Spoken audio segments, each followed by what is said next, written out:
In this video, we're going to cover section 6.3, which has us working with multiplying polynomials together. Now, the book that we generally use for this class breaks this down into about 3 or 4 different subsections, and I'm going to try and simplify that by breaking it down specifically into 2, because I think that's really where the gist of this comes into play. We're going to have work with multiplying monomials together, where I have a single term multiplying with something else, and instances where we have multiple terms in a polynomial and those polynomials are multiplying together. So our 2 main kind of categories or chunks with this overall section.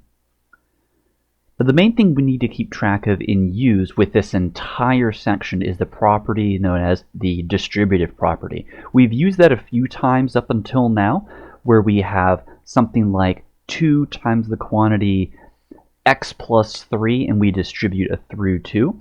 I'll write that out here just as a quick reminder of that. 2 times x plus 3, and we distribute the 2 to multiply through to everything inside the set of parentheses here. We're going to be following this exact same idea with polynomials now.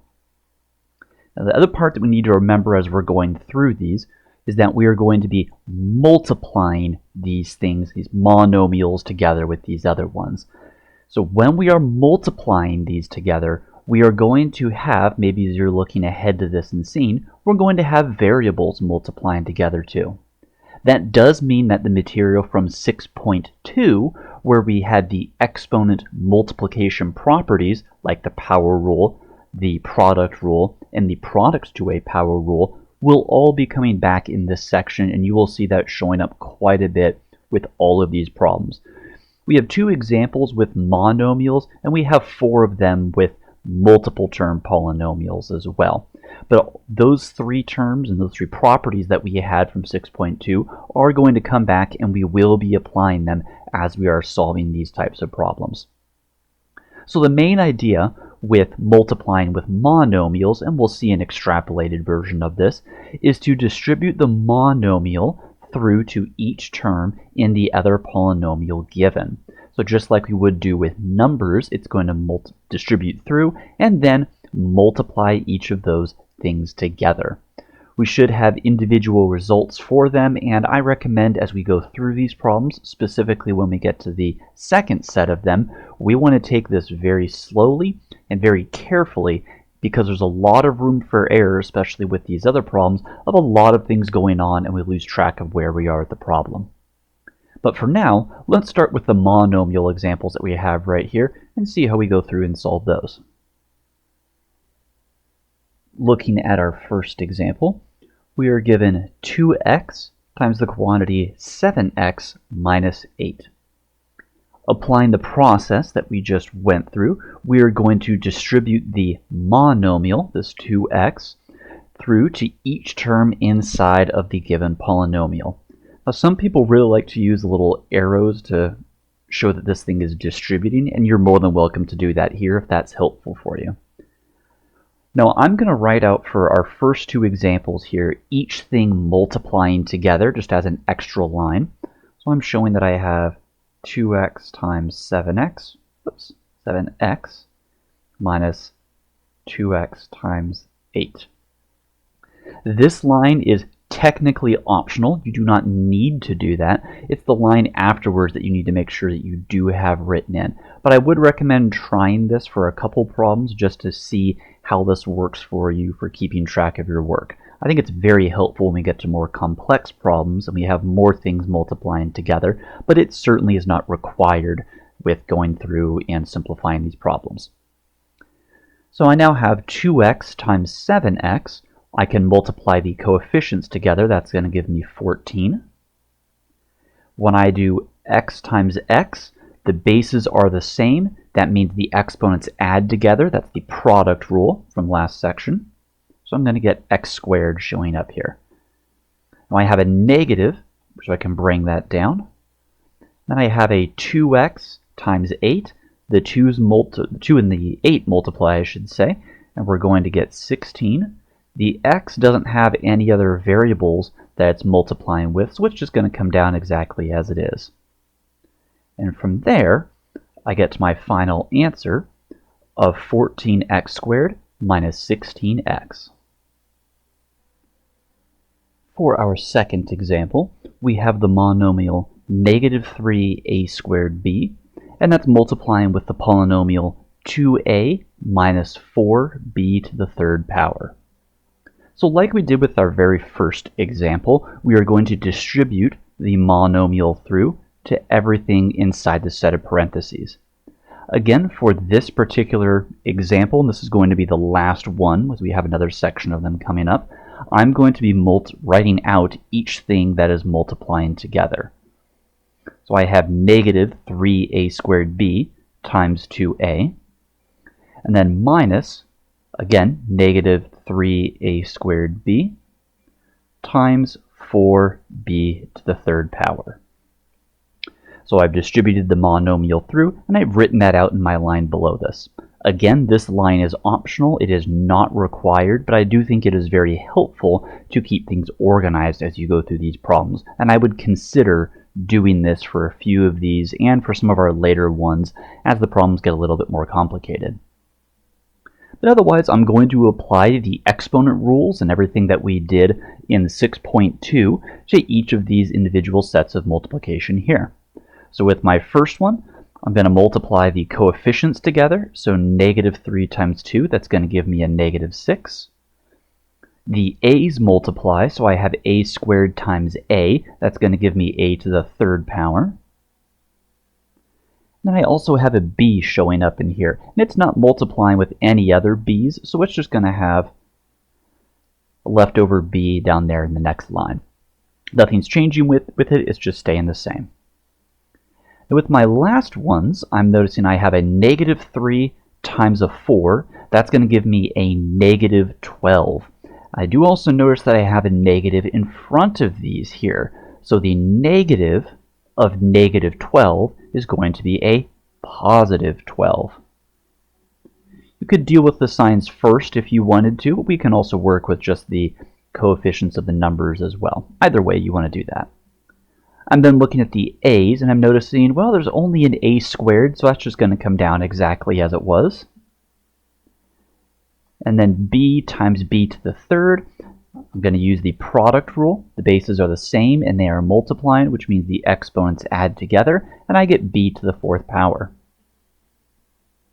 And here I get to my final answer with everything written out together as negative 6a to the third b plus 12a squared b to the fourth power. We are now going to move into examples where we are going to be multiplying polynomials together that have multiple terms in them. So no more monomials, or at least there's going to be less of them showing up in our example problems down here. Now my recommendation as a process for going through this is the following steps right here. So our first step is to take only the first term from the first polynomial, distribute and multiply that with each term of the second polynomial. So if we're looking at our first example here, 2x is the first term in the first polynomial. That would multiply through to everything in the second polynomial given here. My second step would then be to repeat this, like we did with the first one, with the second, third, etc. terms from the first polynomial. So I take the first thing, multiply it through, and then take the second term in that polynomial and multiply that through. If I had a third term here, I would then multiply that through, and I'd repeat that over and over again as much as I needed to. Once I've finished multiplying everything out, then I will combine like terms to get the results from steps 1 and 2. The reason I recommend that we do all of the multiplication first before we combine like terms is because we regularly see new like terms show up as we go through that multiplication process. So do the distributive property, multiply everything out, and after we've done that, then and only then do we combine like terms and simplify everything down and condense those terms down as best we possibly can. Should also be noted that this is sometimes referred to as the FOIL method. And I do want to make a note that that is technically not what we are doing here, I should say. The FOIL method is only applicable, and it's really just a way of memorizing the distributive property if we have two binomials that are multiplying together, like we have with example 1. However, it is still applying and using the distributive property the same way as we would with example 2 or example 3 or example 4. So when you are being asked, hey, how do I solve these things? We solve it using the distributive property. We would really only say the FOIL method with our first example. Anything that isn't a binomial times a binomial, we cannot use the specific FOIL method to get to the answer. But this process is going to work for all of those if we lean on and use that. The last note that I will make with this, and warning, extreme warning that I will give you with these types of problems, and we'll see one of these here with example 4. If you are multiplying 3 or more polynomials together for a problem, which we see here, only work with 2 of them at a time. Do not multiply them all at once. A lot of people will want to do all 3 of these things multiplying together. That is not going to end well, I promise you on that. Pick 2 of the polynomials, the first 2, the last 2, the first one and the last one, it doesn't matter, but pick 2 of them and only multiply 2 of those together at a time. Then, once we have the result of that, we multiply that result with the next polynomial, and then we simplify that down. We then multiply that result with, maybe there's another one, the next polynomial, and so on and so forth. We slowly, one by one, simplify these polynomial multiplication problems down. We do not do them all at once. This is where errors show up and we get wrong answers. So let's go ahead and take a look at our 4 examples here of multiplying polynomials that have multiple terms in them. Looking at our first example of multiplying polynomials with multiple terms, we have the binomial 2x plus 3 times the binomial x minus 1. And I want to just clarify what the FOIL method is and what each of these letters represents and how we could use it. Though, again, it's really just using the distributive property to go through and solve all of these problems. But the first part of the FOIL method, the F represents the first, which means we multiply, I'm going to try and keep the colors the same here, I multiply the first terms together. So when I do 2x times x, that's going to give me 2x squared. I then work with multiplying the O, which is the outer terms together. So 2x and 1 are the outermost terms here. When I multiply those together, 2x times negative 1, that's going to give me negative 2x here. I'm actually going to underline these to try and keep the things together here. Okay, our next one, they're doing it in, looks like orange, so I'm going to use, I think the closest I have is a gold or yellow colored one here. So then we work with the inner numbers. These are the 2 innermost ones here. So 3 times x, which you can see right here. So 3 times x, that's going to give me 3x. And then we also have the last part, which is the last terms. So 3 and negative 1 are the last things in both polynomials. So 3 times negative 1 is going to give me minus 3. So just working with the underlines here just to see where what we're multiplying together as it aligns with FOIL method, and then what results we're getting outside of that. Now, after we've multiplied everything together, which I do recommend we at least write the results out for ourselves here, we are then going to combine like terms together. I only have a single x squared term, so that's going to come down exactly as it was. And then I'm noticing, okay, I have an x term here and another x term here. These are like terms, so I can combine the coefficients together, and that's going to give me a positive 1. So I can just write that in as plus x. And then the constant at the very end, this minus 3, doesn't have anything that's multiplying with it, which is fine. Or I should say not multiplying, adding or subtracting with it. So that's just going to go in exactly as it was. And after we've done that, we get our final fully simplified answer of 2x squared plus x minus 3. And again, I do want to note the FOIL method, this thing here, it uses the exact same process that we used, or I listed before we went into the examples, and it only works if I have a binomial times a binomial. If we don't have that, you need to use the other process that I listed at the very beginning. And I recommend using that for all of these problems because FOIL is too specific a method in my opinion. Looking at our second example here, we have the binomial n minus 6 multiplying with the trinomial n squared plus 2n minus 7. And as we're seeing here, this is where the FOIL method would fall apart. We might be able to say here's the first terms of the polynomials, here's the last terms of the polynomials, but what's the outer, what's the inner? We've got a whole big mix of things in here. So the FOIL method doesn't apply, but the distributive property certainly does. And that's exactly what we're going to use here.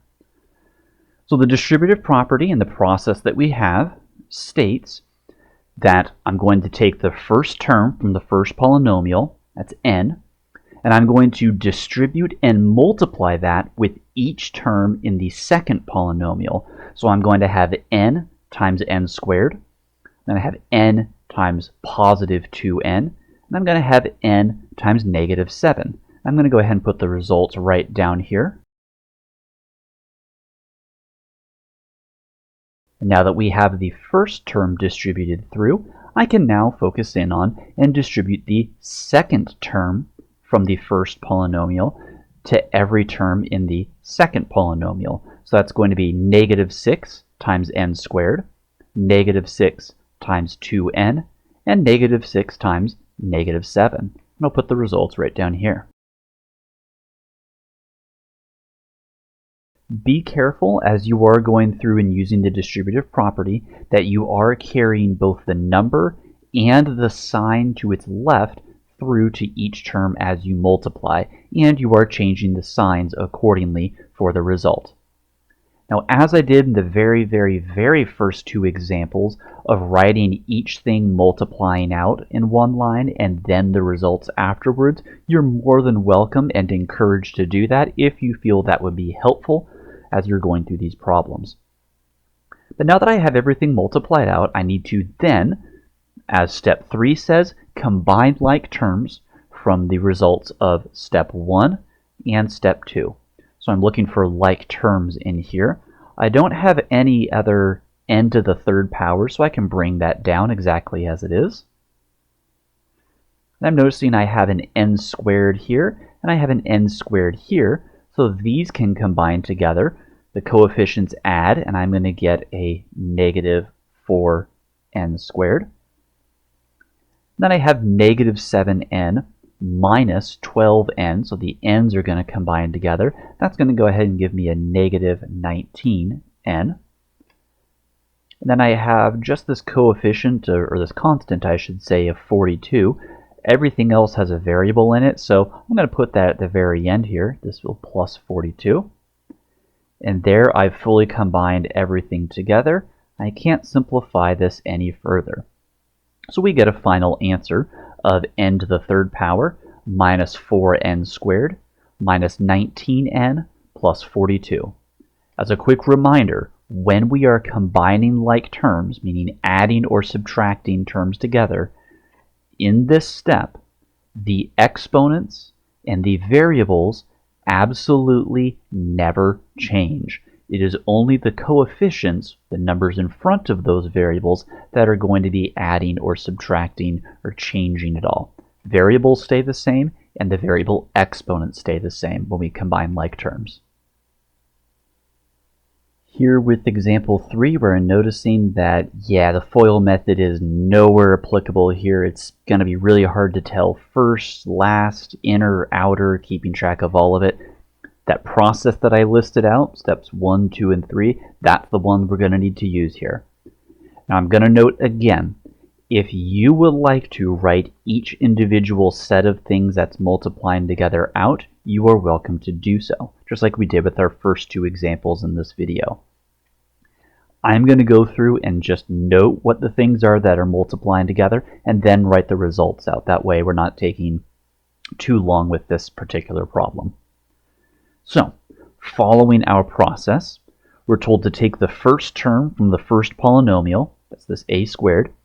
It's going to distribute and multiply with each term in the second polynomial. So I'm going to have a squared times a squared times 10a, and a squared times negative 8.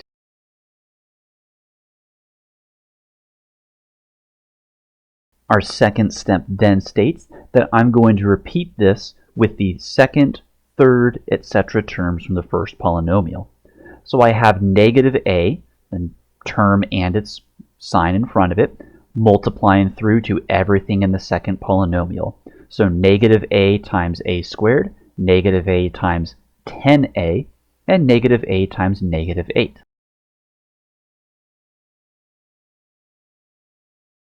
I then have the third term from the first polynomial, it's positive 3, and that is also going to multiply to everything in this second polynomial here. So I'm going to have 3 times a squared, 3 times 10a, and 3 times negative 8. Now when we are doing this step and we're multiplying everything out, be very, very, very careful for negative signs that show up anywhere in the distributive property process. You will have sign changes showing up and you need to track them for everything that negative multiplies through to. And that's generally the biggest culprit that gives people a headache with these types of problems. And now that I have everything written out here, I can start to look for like terms that I can combine together. We could also do what we did in our previous sections, where I rewrite these things with like terms next to one another, and then I combine them together. Either route that you would like to take is fair game. It's your choice on what you would like to do and organize it for yourself. So make that call as necessary. I'm going to combine things together here just by underlining stuff that has, or the things that are like terms. So I'm looking at a to the fourth, and I don't really have any other a to the fourths in here, so I'm just going to bring that down as it is. We'll start with blue here. I have an a cubed and another a cubed, so those combine together, the coefficients do. 10 minus 1, that's going to give me a positive 9. I'm then looking for a squareds. I have those there. Do I have any others? Yeah, I've got another one over here. Okay, when I add and combine those together, negative 8 plus 8, that's 0. 0 plus 3, that gives me 3. So I get 3a squared. And then, okay, just a's that are combining here. And again, just the coefficients. 8 plus 30, that's going to give me 38. Bringing the a down. And then just the coefficient at the very end, or the constant at the very end, I should say.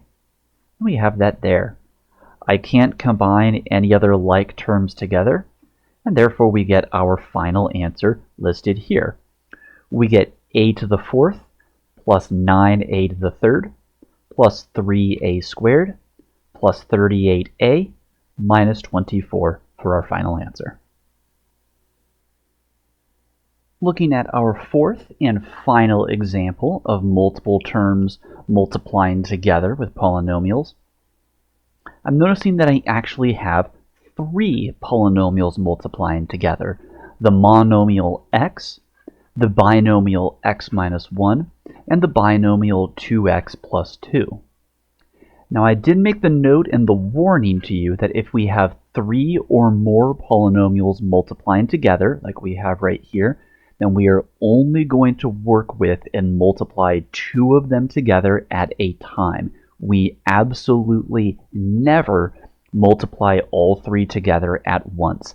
Things go horribly, horribly wrong with the distributive property then, and that's where a lot of errors tend to show up when we do that. What I mean by that is I'm going to go off to the side here and just make a quick example of it. We could think of this in a pure numbers sense. Let's say I had three things multiplying together here, 2 times 3 times 4.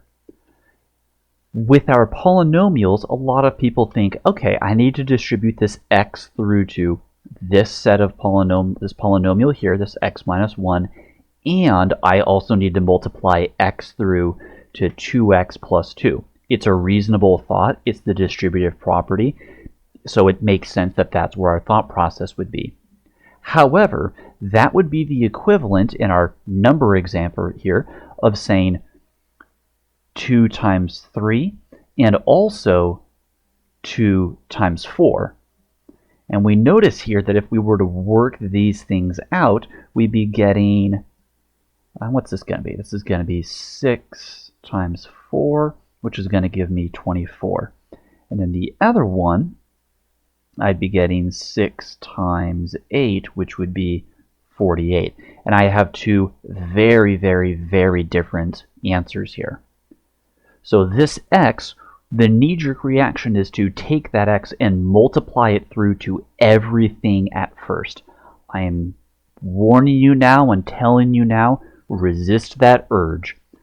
Only multiply two of these polynomials together at a time. That x will inevitably multiply through to everything else in due time. Trust the process. I promise you it will get you there. So looking at this, let's start with working with the x. I can multiply any two of these things together that I want. I might as well start with the monomial and the binomial next to it, this x minus 1. So the x multiplies through to x multiplies through to negative 1. We put our answer right down below here. And that's going to give us x squared minus x. Let's make that square a little bit better. There we go. Much better. Now I've not done anything with this 2x plus 2, so it's going to come down exactly as it was. Nothing changes there. There's nothing wrong with that. We're fine with that. We're going to deal with it now in this step. So now I have something that looks like example 1 from this section of examples that we did. And I can apply the FOIL method, or I can use the distributive property again. I'm going to take the first term, multiply it through to 2x plus 2. And then I'm going to take the second term, this negative x, and also multiply it through to 2x plus 2. We'll go ahead and write the results right down here for that.